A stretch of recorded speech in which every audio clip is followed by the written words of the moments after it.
Imagine yourself trying to take a nice, peaceful dump after school, and you think everything's fine because the door is locked, but really, someone can just pull it open.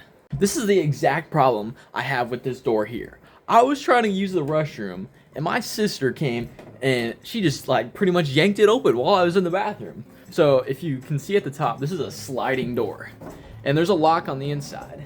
Despite there being a lock, there's supposed to be a slide guider right here, and half of it's there, but this part broke off. So you can simply just yank this door open. This is not only bad for privacy reasons, but it could also take the door off the sliders, and that's just a whole inconvenience. So let's fix it. It's a very simple DIY project. I'm just gonna use my drill to unscrew this. I'm gonna take some measurements, and we're gonna redesign this part. So let's get started. Let's redesign and reverse engineer this part so that my door doesn't get open when I'm trying to take a dump. Here's our plan for this project. First step, disassemble the part.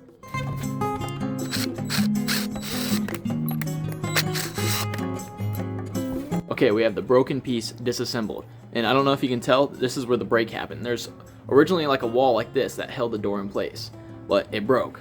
How? I don't know. But just for efficiency, we're just gonna reuse these same screws. They've worked, there's nothing wrong with the screws. So let's get to it. Second step, take measurements and reverse engineer. All right, we got a lot of measurements for this one. Now step 3, design the new part in CAD. All right, we got Inventor loading up. As you can see, lots of other projects going on. Obviously our 2 screws, I got a little rocket, some resistors, this and this. I 3D printed. Yeah, there's a lot going on here. I probably need to organize.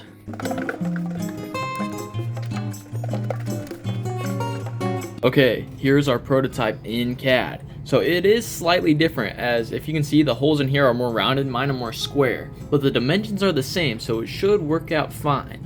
But also, we don't actually have the broken piece, so I had to pretty much guess what this should be. But let's print it and test it out.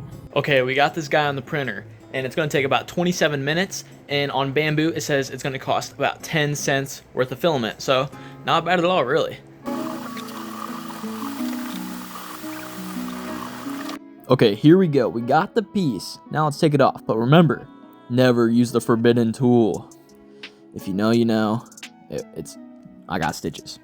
Okay, time for the next step now that we have our piece, which is to test and revise if needed, but hopefully we don't have to do the revising part. As you can see, it'll fit and they match up pretty well, so this should be just fine.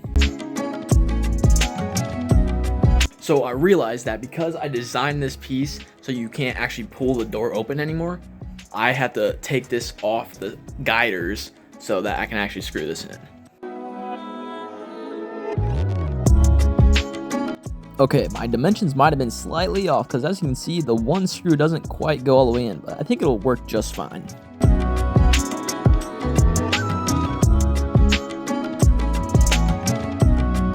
Okay, let's give it a test. Yes, simple but efficient.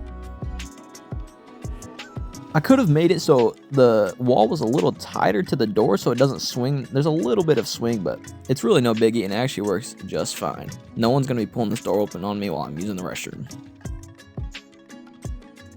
And there you have it, another successful mission on Rhinehart Engineering.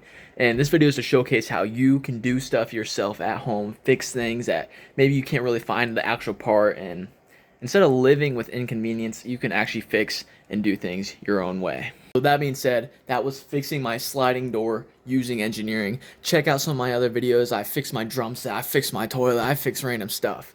So yeah, go watch some of those other videos, they're fun. And subscribe and like the video and comment down below. And with that being said, have an amazing day and see ya.